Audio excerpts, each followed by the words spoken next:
जय श्री राम। अष्टम भाव एक ऐसा भाव जिसको हमेशा ज्योतिष शास्त्र में पीड़ा से जोड़ा जाता है, लेकिन मात्र पीड़ा ही नहीं, और भी बहुत सारी चीजों को अष्टम भाव बताता है।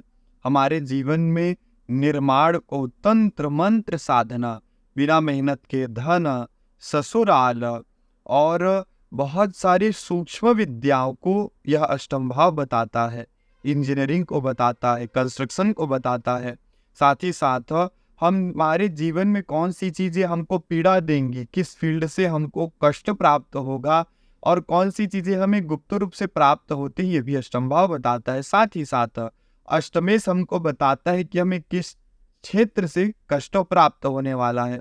तो इसीलिए जिस भी भाव में अष्टमेश जाता है वहां कहीं ना कहीं हमारे जीवन में इनसिक्योरिटी होती है, या हम लोग वहां से कहीं ना कहीं अटैच रहते हैं। साथ ही साथ आपके अष्टमेश जिस भी भाव में गया है कुंडली के, कहीं ना कहीं वो चीजें हमको गुप्त रूप से प्राप्त हो जाती हैं, या फिर वो चीजें हमारे जीवन में हमेशा हमारे अंदर निहित होती हैं। तो अष्टमेश अगर आपकी कुंडली के प्रथम भाव में है तो आप पाएंगे ऐसे लोगों को शरीर से कष्ट होता है, बीमारी लंबी होती है, और बड़ी जगह से ऐसे लोगों को धन लाभ होता है। ऐसा व्यक्ति विवाद करने वाला, इन्हें विष्णु जी का पूजन जरूर करना चाहिए। अष्टमेश अगर द्वितीय भाव में है तो ऐसे लोग हमेशा धन के कारण परेशान रहते हैं। इन्हें जो है अपने धन को गुप्त रखना चाहिए, धन का दिखावा नहीं करना चाहिए। ये लोग अगर धन चला गया इनके हाथ से तो दोबारा वापिस नहीं आता है, लेकिन ये अपने कुल वंश में प्रधान होते हैं और परिवार से इनको पीड़ा प्राप्त हो जाती है, क्योंकि दूसरा भाव इन सभी चीजों का होता है। अगर अष्टमी तृतीय भाव में चला जाए तो ऐसे जातक को भाई बहन से कष्ट प्राप्त होता है। ये लोग अपने बल को नहीं पहचान पाते, इनमें बहुत ज्यादा अक्षमता है, लेकिन ये लोग उस क्षमता को पहचान नहीं पाते हैं। अधिक भाग दौड़ करते हैं और चंचल स्वभाव के लोग होते हैं जिनका अष्टमेश तीसरे भाव में गया हो। अष्टमेश अगर चौथे भाव में चला जाए तो ऐसे लोगों को माता पिता का सुख बहुत ज्यादा प्राप्त नहीं हो पाता है। पिता के धन संपत्ति भी इन्हें या तो मुश्किल से प्राप्त होगी, या प्राप्त होने के बाद ये उसे खो देते हैं।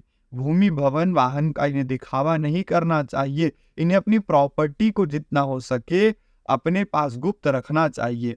अष्टमी से अगर पंचम भाव में है तो ऐसे लोगों को अपने ज्ञान का अभिमान और दिखावा नहीं करना चाहिए। ऐसे लोगों को संतान से कष्ट प्राप्त होता है, इन्हें भी गया धन प्राप्त नहीं होता, और धन प्राप्ति के लिए ये लोग बहुत ज्यादा मेहनती होते हैं अपने जीवन में।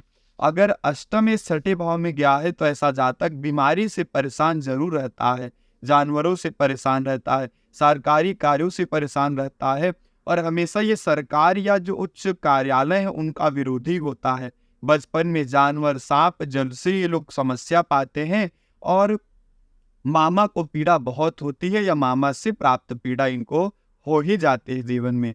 अष्टमी सप्तम भाव में है तो ऐसे लोगों को जीवन साथी से कष्ट जरूर मिलता है। व्यापार साझेदारी से इनको कष्ट होता है, और पेट में समस्या इनको आ ही जाती है।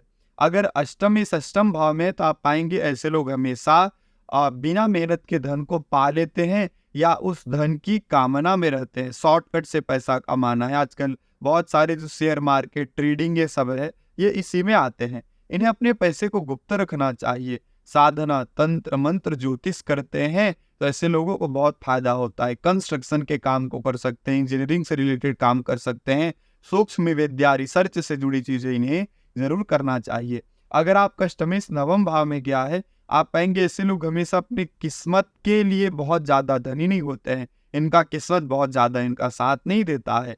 तीर्थ यात्रा करना चाहते हैं लेकिन टलते रहता है। अपने गुरु से कभी द्वेष नहीं करना चाहिए। अष्टमेश अगर दसम भाव में है तो ऐसे लोग अपने करियर के कारण जीवन में पीड़ा पाते हैं, प्रसिद्धि के कारण पीड़ा पाते हैं, बड़ा कार्य ये लोग जरूर करते हैं। अष्टमेश एकादश भाव में है तो ऐसे लोग आय के कारण दुखी रहते हैं, समाज के कारण, भाई बहन के कारण, बड़े भाई बहन के कारण दुखी रहते हैं। इनका बचपना दुख में बीतता है, लेकिन व्यापार से इनको वृद्धि प्राप्त होती है, लेकिन पैसा रुकता नहीं है। अष्टमेश द्वादश भाव में हो तो ऐसे लोग हमेशा दुर्घटना से दुखी रहते हैं, बाहर दूर रहते हैं, नहीं है तो इन्हें रहना चाहिए।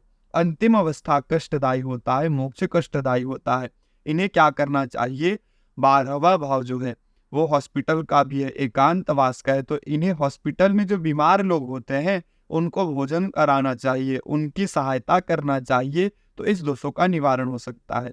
तो हमारे जीवन में जो भी हमको प्राप्त नहीं हुई है वो चीज़ें हमको पीड़ा देती हैं, लेकिन वही चीज़ें हमको जीवन में अच्छा कार्य करने का संकेत भी करती है।